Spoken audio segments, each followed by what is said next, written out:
Kwa kawaida kwa miaka yote kabla sijakuwa makamu wa pili, ni utaratibu wangu wa kugawa iftari katika shehia zote za jimbo hili la Kiwani. Shehia hii ambayo tumegawa leo ndio shehia ya mwisho kati ya shehia 7 za jimbo la Kiwani. Shehia 6 zilishagawiwa kutoka tarehe 27 mpaka tarehe ya jana walishakamilisha kwa shehia 6. Nikasema kwa sababu na mimi nakuja leo hii shehia 7, basi tuje tushirikiane. Bahati njema ndugu yangu Saidi Nasir Bopar kama kawaida yake kila mwaka anakuwa ananisapoti shehia moja. Mara hii imebahatika kuwa ni shehia ya Kendwa, na kwa sababu tuna mzunguko kila mwaka huyu bwana anampeleka kwenye shehia nyingine.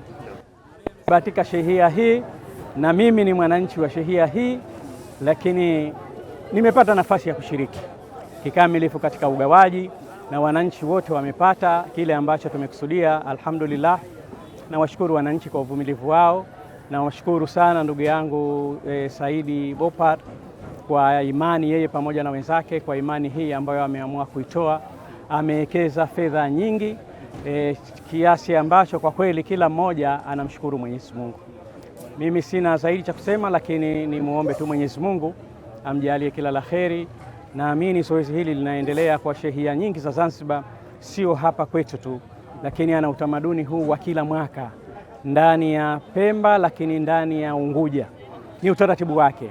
Kwa kweli Mwenyezi Mungu amjalie kila la kheri, na kwa kweli amkinge na kila la shari. Sisi tunaendelea kumpongeza kwa kujitoa.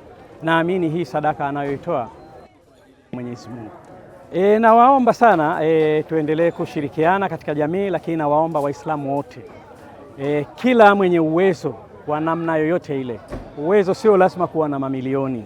Kile kidogo ulicho nacho tumia na Muislamu mwenzako, lakini na kile ambacho unatoa hichi ndio kitu chako ambacho utakikuta kwa ajili ya Mwenyezi Mungu.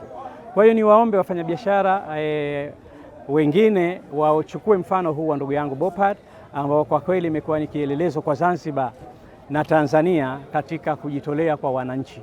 Sisi tunaendelea kushukuru, na naamini dua za wananchi wote hawa ambao watapata iftari na wale ambao watapata siku nyingine kupitia kwake, kwa kweli itakuwa ni baraka kwa Mwenyezi Mungu, na basi na yeye hata akifanya ile biashara Mwenyezi Mungu anampa baraka kwa sababu amezielekeza kwa Mwenyezi Mungu. Kwa kawaida utaratibu wangu kila siku baada ya kusali sala ya alfajiri kabla ya kwenda mazoezi lazima nitumie sali moja mpaka sali moja na nusu kila siku ya kusoma Qur'ani. Hii naifanya kwa mwezi wa Ramadhani, lakini naifanya hata kwa miezi mingine ambayo sio Ramadhani.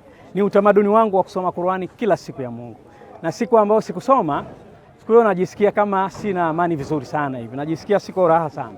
Kwa hiyo nishazoea. Kwa hiyo nikiamka baada ya sala alfajiri lazima nikae chini nisome Qur'ani kila siku, na nawaomba Waislamu wote tuwe na utamaduni huu. Wale ambao wanaweza kusoma juzuu 2, 3 basi wafanye hivyo vizuri zaidi.